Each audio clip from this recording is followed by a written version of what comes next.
since I wrote the book, The End of the Line, which was one of the bleakest things I've ever written, we have started to get a few things right.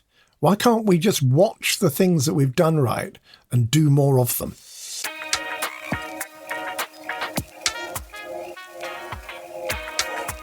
Welcome to another episode of Rewilding the World with me, Ben Goldsmith, and I'm here with my friend Charles Clover, who has become one of the most impactful oceans campaigners in the world.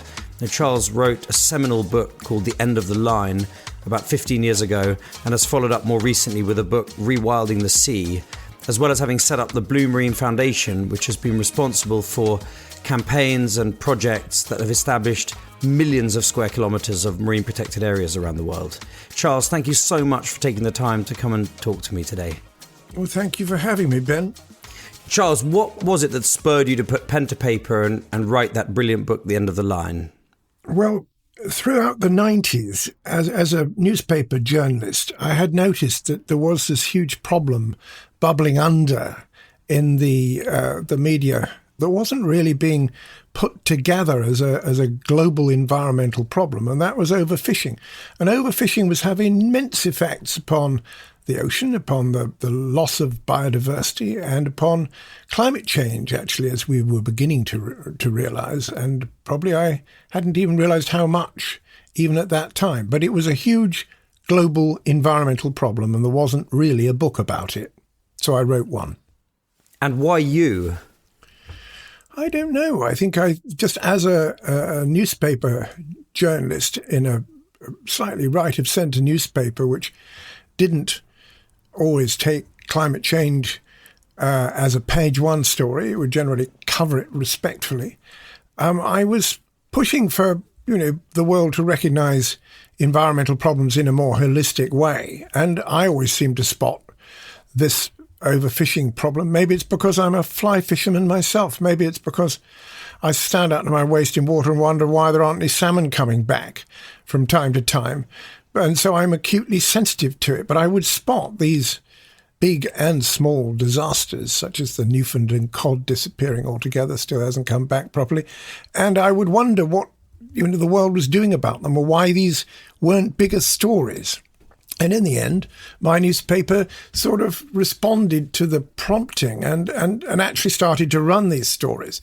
And I remember we got one story, which was a black fish scandal in UK, which was about the amount that the Tories had been playing down the extent of black fish in the 90s because they wanted to get re-elected, which they didn't succeed in doing. And it got on, after the election, it got on page 1, 6, 7, and leader. So that was a kind of build-up of public consciousness of the story. And that by blackfish, what you mean is fraudulent labelling. So the catching of endangered fish and labelling them as fish which aren't endangered so that consumers might buy them without guilt. Well, it's catching fish over what you're allowed to catch. At that time, the fishing opportunities being doled out were one thing, and the amount of cod being caught in the North Sea, for example, were twice that. So it was all being landed illegally. It was not even being labelled. There wasn't the buyers and sellers legislation that there is today. And there were landings of fish in funny little ports up and down the north and west coast of Scotland. Places that had never been heard of as a fishing port, like Montrose, had an inexplicable number of containers pulling up and taking fish away. And it was just the most scandalous time. Charles, can you just describe for me the kind of abundance that was known in British waters by our ancestors? Well, it's very hard to reconstruct this, except Oliver Goldsmith had this famous description of the herring shoals, which stretched for miles and miles and were pursued by a whole variety of predators and birds, from bluefin tuna through to sharks, to the birds which would come in and pick up the little ones that were forced to the surface. And that was the most extraordinary thing in about the sort of middle 18th century. Whether that's an entirely accurate description or slightly fanciful, I don't know. But undoubtedly we had oyster beds everywhere pretty much along the British coast, which we now don't have native oysters anymore.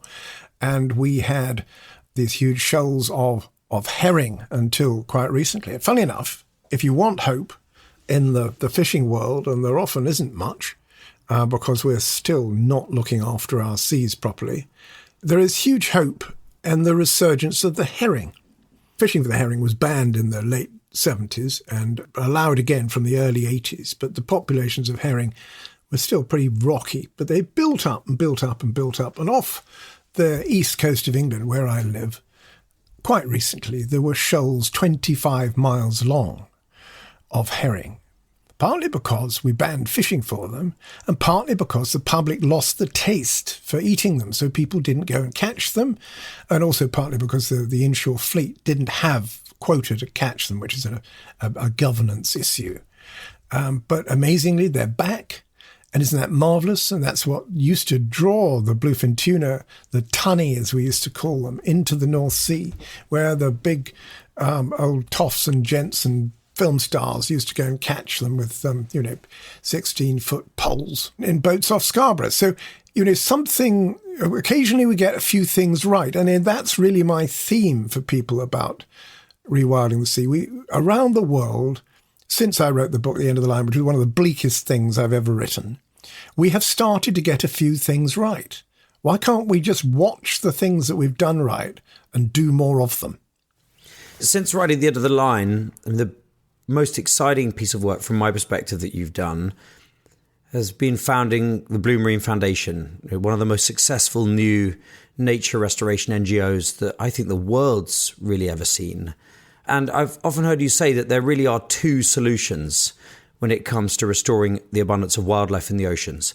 The first is to end overfishing and to fish within scientifically approved quotas. And the second is to set aside proper marine protected areas, for example, in the places that fish breed or in other vital habitats. Can you just tell me a little bit about the founding of the Blue Marine Foundation and the work that the foundation has done, which consumes more and more of your time with every passing year? The founding of the Blue Marine Foundation was really somebody else's idea. It was the public's idea.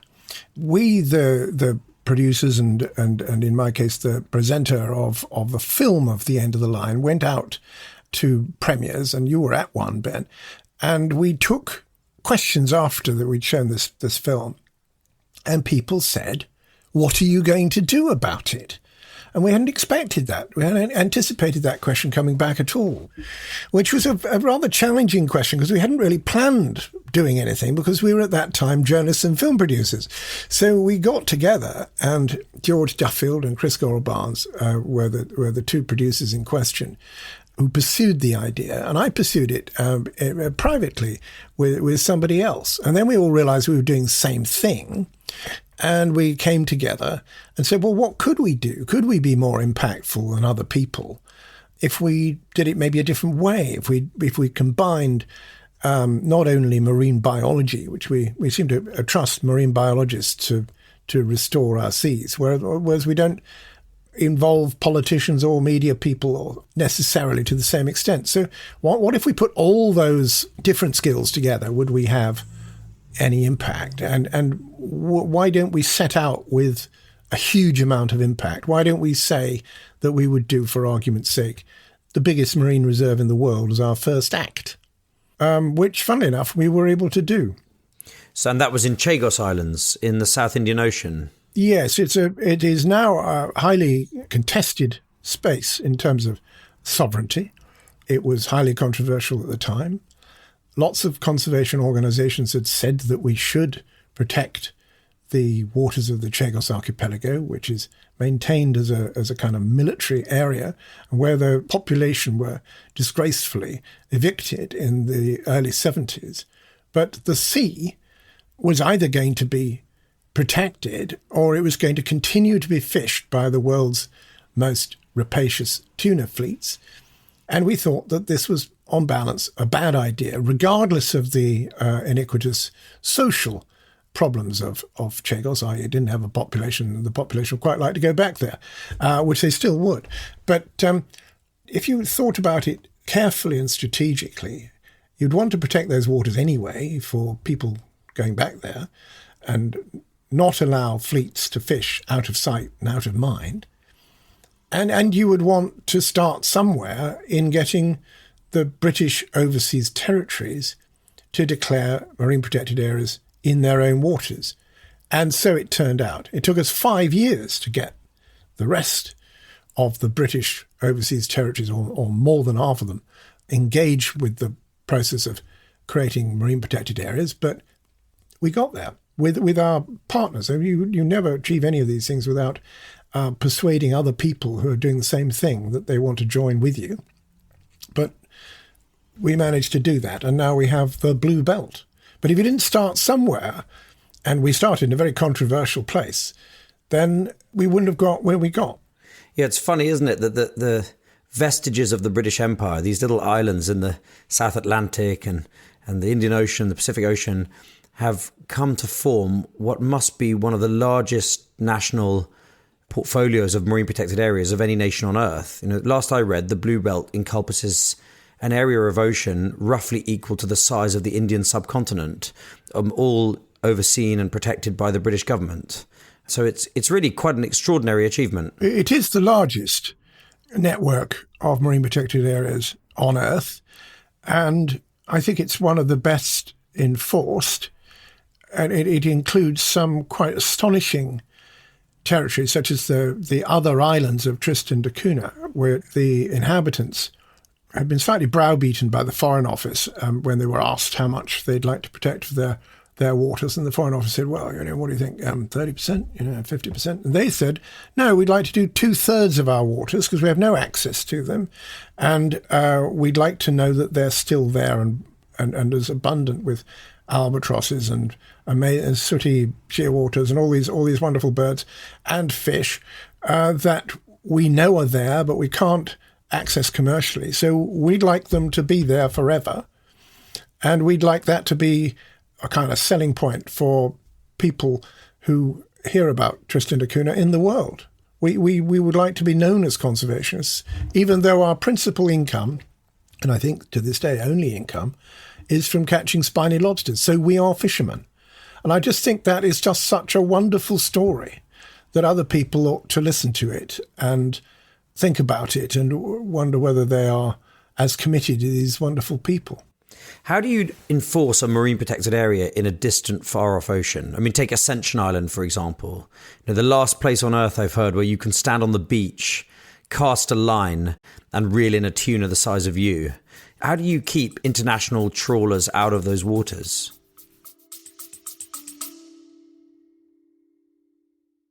This episode of Rewilding the World is very kindly brought to you by Uni, that's UNI, the world's first nature-friendly line of luxury body care.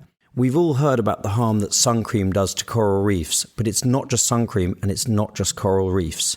Well, Uni makes plastic-free, nature-friendly essentials like shampoo, conditioner, hand wash, and even natural deodorant, all full of nourishing ingredients such as seaweed kelp, aloe vera, and olive oil. We've been loving our Uni products, but don't take it from me. Here's my wife, Jemima. Yes, I really love them. They're such clean and nourishing products. The microalgae body oil is so good and really smells amazing. You can find Uni products at Space NK or at weareuni.com. You sure can catch those tuna, by the way. I've been to Ascension. I saw a man do it, and he was covered in blood because in order to get the tuna out, which he had to do in order to tick some box in the Guinness Book of Records, he had to do it himself, by himself. And all the rocks are young volcanic rocks and they're sharp as razors. So he made an enormous mess of himself getting one of these enormous 250-pound tuna out. But the Ascension is the place with the largest fish left in the world as a result of the creation of this Blue Belt marine protected area. And the enforcement thereof is not that difficult. It's a very remote place. Why would you burn fuel to go to a very remote place if you knew you were going to be caught? And the two things that have vastly accelerated the enforcement of protected areas in the world, nobody seems to believe that they have, but they really have. And fishermen avoid these areas because of all the trouble and grief that would be caused if they were even to steam across them. So one is satellite monitoring. You can see who is going where as long as they leave their AIS transponders on. And then there is port state control. So if you see where they've been and they shouldn't have been there, you can ask somebody in the port, and there's a port state agreement now. You ask somebody in the port, could you please inspect this vessel because we think it has got fish on it from a place that is supposed to be protected. And those two things create enough trouble or potential trouble for commercial fishing vessels for them not to bother. And indeed, there's a kind of oblong around the Pitcairn Islands in the Pacific, and you can see on the map, on the Global Fishing Watch, you can see the vessels going round the oblong rather than steaming straight across it. They just don't want the grief. It works. And it works in terms of enforcement, and it works in terms of ecological recovery. Can you give me a little bit of a flavour or sort of anecdotal kind of illustration of the kind of ecological recovery that's been witnessed in some of these vast new British overseen marine protected areas that have been established? Well, I think the difference between these vast new overseas protected areas is that you are looking at the closest thing to a pristine ocean. In a section where they were allowing the world's tuna fleets, largely Taiwanese and Japanese, to fish for yellowfin, and they were catching as a result huge marlin, over 1,000-pound marlin and so on, as were the recreational fishermen who found their way out there. But now none of that is allowed in the majority of the EEZ. Those fish will continue to have a refuge, which they are fast not having in the rest of the ocean. The turtles that was about half the population of Atlantic green turtles lay their eggs on Ascension Island. They will have no entanglements. So you're in these remote places, you're protecting what, and South Georgia is another very good example. You're protecting the wealth that is left of the natural world. But the recovery doesn't really need to be so much there because it's all there anyway. I mean, I think in South Georgia, the recovery of the whales has been quite dramatic. And so you are seeing whales coming back. You're seeing seals coming back. The marine mammals are the things that you are seeing almost back to where they once were 2 centuries ago. But it's in our own coastal waters, in our domestic waters, where you see the bounce back much faster because the industrial use of our domestic waters has been much greater than any of us probably realise without studying it. So before we turn our attention to our domestic waters, what's the ask of the next UK government in terms of finishing off the job with the Blue Belt? Are there remaining projects to be done? Yes, there's quite a few territories in the Caribbean who are as yet to take up the full funding package that the Blue Belt could offer. And I think that they probably will. The more and more territories are seeing the point. So making sure that goes on happening is incredibly important. And it is a fairly minimal funding commitment given the enormous area that you're protecting for any government. I think it's about 11 million a year because there are, 6, 7, 8 territories and they've all got an area of the sea the size of France. So there's a lot of satellite monitoring and enforcement to be done and a certain amount of studying what's there and what should be there. But it's very important that the next government, whoever that is, carries that on. And it's a great way of continuing to deal with Britain's historical legacy in a very positive way. And what about the other major nations in the world that have these possibilities? The Dutch, the French, the Americans, they've all got territories that are similar in nature. Is the UK way out in front, or are some of those other powers doing similar?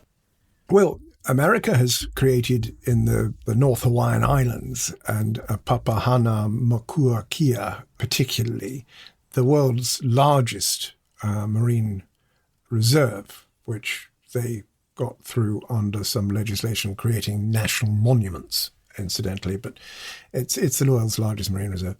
And there are other nations that could be doing more. The Dutch have actually done quite a lot, both as a nation and as in their colonial heritage and in their ex-colonial partners in the Caribbean. They are moving pretty fast to do something very like the Britain's Blue Belt, but individual islands are doing individual things. And the great sort of gaping example who isn't is France, because France has the second largest territorial waters in the world because of French Polynesia. And it's by no means clear that France is taking a very serious attitude to the 30 by 30 commitment that 198 nations signed up to in Montreal a year or so ago. France has got a problem, really, because it cannot cope with its rather stroppy trawlermen. And it has an almost juvenile public debate about ocean protection. It claims to have protected 30% of its waters, but it clearly hasn't. And it's now in some election campaign where it's protesting about the UK's enforcement of marine protected areas against trawling. And so France won't even let us stop trawling, which is required by law, by the way, in our own MPAs. So France has really got to get its act together, not only to be remotely credible when it declares it's protected 30% of its waters, but Greece has now declared that it's going to actively protect, i.e. not like France has, the 32% of its waters, which is an extraordinary and great political commitment. But, what's the EU for if it doesn't actually resolve different positions? That is what it was set up to do, is to get some kind of coherence. Well, the EU has now got to sort out what it means by marine protection, because at the moment fishing is in conflict and in fact dominating marine protection in the EU. Yet one country wants to protect lots of its waters and one country doesn't. So which is going to win in the EU? And another stark example of the same is the efforts by the Danish and Scandinavian fleets to force us to allow them to catch sand eels in our waters. One of the great dividends from Brexit has been the ability of the UK government meaningfully to protect certain parts of our seas and to prohibit fishing of certain species. And sand eels are vital for seabirds, puffins and so on. And they've been fished industrially, especially by the Danish, for decades, often just to feed to factory pigs. I mean, really, it's a disgraceful use of such a valuable resource. And now we've unilaterally banned the fishing of sand eels in British waters and we're being taken to court for it. So how do we feel about all of that? And is the UK going to be able to continue on this path of increased marine protection in the face of all these lawsuits and this other political pressure from our EU neighbours? Well, there's a real danger that the UK won't be able to do as much as it has been trying to do as a result of the malicious and malevolent activities of a tiny, tiny little cabal within the fishing industry in Europe, which has somehow got hold of 8 European nations, and is feeding them fake news about us being trade limiting measures. Well, they're not trade limiting measures. They are ecologically entirely justifiable. It's not a very good idea to catch something that is at the very bottom of the food chain at all. But if you are finding that a lot of the species in the sea in question are all in decline, then not fishing for sand eels is an extraordinary ecological fillip for the whole of the North Sea ecosystem. And I hope that this great dividend from Brexit, which nobody knew would ever happen, but it just was one of the things that fell out, continues. But it is under legal challenge. There's no question about that. And there may be laws that can be used to dampen it, abolish it, or something else. And God help us if that then moves on to stopping us enforcing our MPAs. That really would be outrageous. But are there moves within the EU to counter some of this negativity? I mean, for example, the nature restoration law.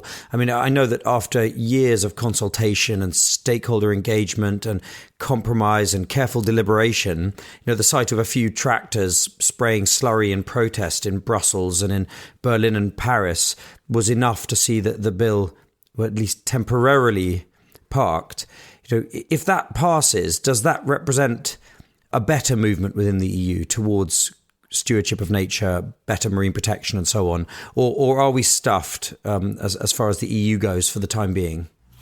Well, I think the European nature law is a complicated issue because I wouldn't want to had to adhere to it myself because it was very draconian. And I saw kind of what the farmers were saying. But it also tried to get trawling banned in MPAs by 2030, which is a typical EU thing to do. Trawling is already, or should be, if you interpret the Habitats Directive properly, is already banned in MPAs. So here is a thing where you promise to do something you're already supposed to be doing at some point in the future, thereby enabling everybody to go on with business as usual. That's kind of an EU thing. It did it with overfishing, which I'll get onto later, which they continue to do. But the European nature law passed. I mean, it got through whatever hurdle it was. It just hasn't actually finally come out of the other end of the system, but it was not overturned. There was a huge revolt about it. It's now a matter of dialogue between the three institutions of the EU, which is fine. That's what's meant to happen. But it still, as far as I know, has an ambition of kicking trawling out of MPAs. So it's probably that is a very good thing. And the Commission, I think, are fully aware that certain people, France particularly, have been interfering in areas that there's nothing to do with them. The sand eel ban in the North Sea is nothing to do with France, really. It doesn't fish in the North Sea. And so by supporting Denmark, what it's really doing is sending a message to its trawlermen in the Bay of Biscay and the English Channel and the Mediterranean that they're fine going on doing what they're doing. Whereas, in fact, what they're doing isn't good, and they should be trying to transition away from it, both for climatic reasons, because they're inhibiting the growth of animals and plants on the seabed, which take up carbon, and because they're killing too many things. Yes, I read that French trawlers are responsible for killing somewhere around 10,000 dolphins as bycatch in the Bay of Biscay alone each year. I don't know if I've got that figure right, but the number was staggering. I've read that figure, and indeed they had to stop because they had not done anything about it. And the Commission said, you've got to do something. So they had a sort of 3-month window or something where they banned trawling. The French inability to discuss methods of fishing and how destructive they are is quite remarkable. And is entirely down to the French far right occupying the space of saying that the trawlers must be allowed to do whatever they do, regardless of anything, like their kind of peasants' revolt. And the establishment are extremely nervous of that and haven't bothered to make the argument that actually this is nuts. The trawlermen are making no money because they've caught too much. The regulation don't work terribly well in France in terms of regulating fishing activity. And they're allocating far too much quota in their agreements with the UK. So the fish are overfished. So somebody's got to start talking about that. And of course, as the fish run out in EU waters, which are dreadfully overfished, with no immediate sign of that being turned around, the EU industrial fishing fleet lobbies its governments to go and snatch up quota in other parts of the world. So Norwegian and other fishing fleets from Europe are plundering West African waters, for example, or the work of the Tuna Commission in the Indian Ocean is completely hamstrung by EU fishing vested interests. So we're causing havoc in other people's seas all over the world as well, isn't that right? Well, it's not us anymore, but it is the case that the French and Spanish distant water fleets are taking more tuna in the Indian Ocean, which is where Europe gets most of its tuna from, than any of the coastal states, which seems to be a post-colonial nightmare of enormous proportions. They shouldn't be in the ocean at all. They should be kicked out. They shouldn't have an allocation of quota, and yet they have the largest. And they continue to use methods that are actually overfishing the 3 species of tuna there by catching too many juveniles. Charles, how are we doing on overfishing in our own UK waters and on the progress towards a bigger, more coherent, better enforced network of marine protected areas? Well, in the UK, it's extraordinary, really. We're doing these very, very good things, partially under pressure from NGOs like our own, such as banning fishing for sand eels, which is obviously affecting the seabirds and the fish, and enforcing marine protected areas that were already declared but weren't being enforced, like the Dogger Bank. And there's been a succession of other marine protected areas, some of which France is now objecting to, which are being enforced because our law says you've got to do what the EU law theoretically says you've got to do in a marine protected area, which is protected. But parallel to that, we have fisheries. And it seems to me that fisheries just plough on regardless, like they always have, like we did with the EU, of just allowing overfishing.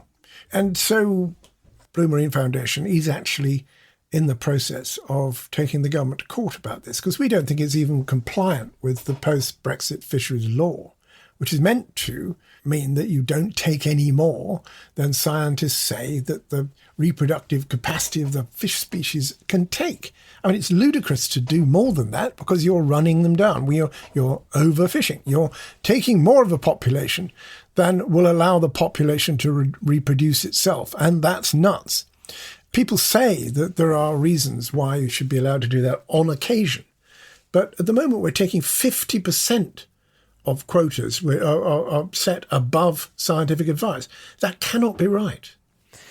Charles, some of the most successful marine protected areas have been ones that were built in partnership between local fishing communities and environmental organisations. And I think the prime example that you've worked on has been Lyme in Dorset. Can you just tell me that story briefly, please? Because the results have been just phenomenal.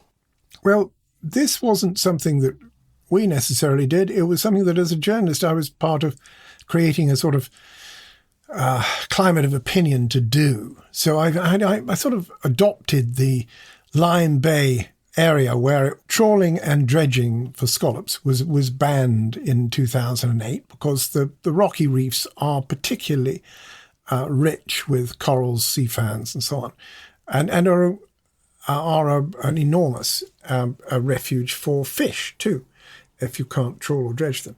And since then, with a few ups and downs from some enormous storms, we have seen the resurgence of fish and of all organisms. 4 times the number of commercially fished species, 4 times the number of organisms generally have come back since that trawling and dredging ban. And the fishermen are happier, they are using less gear. There have been some clashes with people outside who came in and broke what we set up, which was a voluntary code to not use too much net, not to use too many pots. And the local IFCA, the Inshore Fisheries and Conservation Authority, has got involved and has done something about it. And it's sort of onwards and upwards in Lyme Bay. It has been very successful. And the fishermen are in favour of the inshore fishermen are in favour of the measures that were taken and are much happier and have to fish less as a result. So it's a win-win-win. Yep. And anyone who goes beneath the waves in Lyme Bay can see it, with their snorkels and their goggles, and they see the just the proliferation of life that's taken place there and the recovery of the ecosystem along the seafloor. It's something amazing. And in fact, Blue Marine Foundation itself is something amazing. The scale of these new marine protected areas across the UK overseas territories and in other parts of the world, and also the network that's taking place around our own British waters, it's something to be very proud of and something to be very excited about. And Charles, I'm so grateful to you for taking this time to have this conversation with me. I'm such a fan of yours. I urge anyone listening to this podcast to buy Rewilding the Sea. It's a totemic book, and it's a book that's filled with optimism in a way that perhaps Charles's earlier book, The End of the Line, wasn't. So thank you, Charles. Thank you, Ben, for getting the message out there.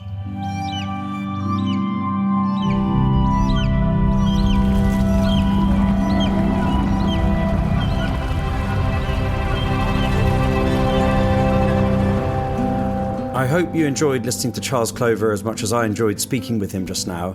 I encourage anyone listening to this podcast to buy his book, Rewilding the Sea, which is filled with hope, much more so than Charles's first book, The End of the Line.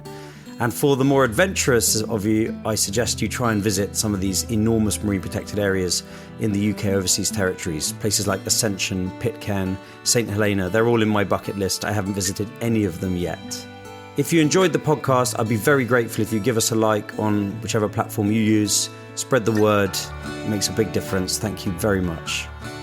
Next time, I'm going to be talking to Alejandro Espinosa in Monterrey, Mexico.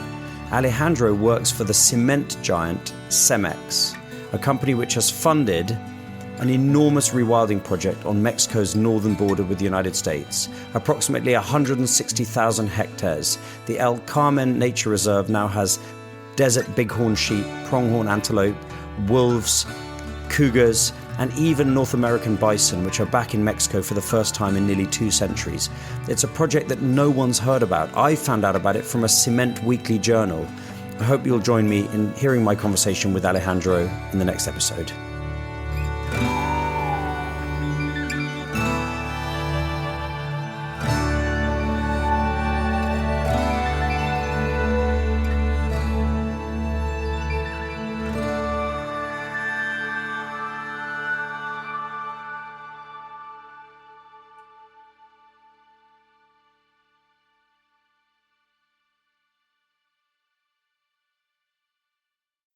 You already know that this isn't about one species. It's about systems, interdependence, collapse. And yet, wild salmon, one of the clearest indicators we have, are vanishing fast. Their decline signals something deeper, something more dangerous. I'm Jim Murray. I host The Last Salmon. It's not a side story. It's the biodiversity story that everyone like you should be listening to. Season 2's out now. One of the best ways to support rewilding is to go and visit rewilding projects on the ground. My friends at the European Nature Trust have asked me to tell you about a series of coexistence adventures that they've put together. They're designed to give you the best chance of seeing Europe's most iconic species, bears, wolves, lynx, and so on. All of these are on the rise in Europe because of rewilding projects. These trips are hosted by expert guides and conservationists, and most importantly, the European Nature Trust is giving half of the revenues directly to the foundations working on the ground to restore wildlife. I'd love you to check out these coexistence adventures at the European Nature Trust website.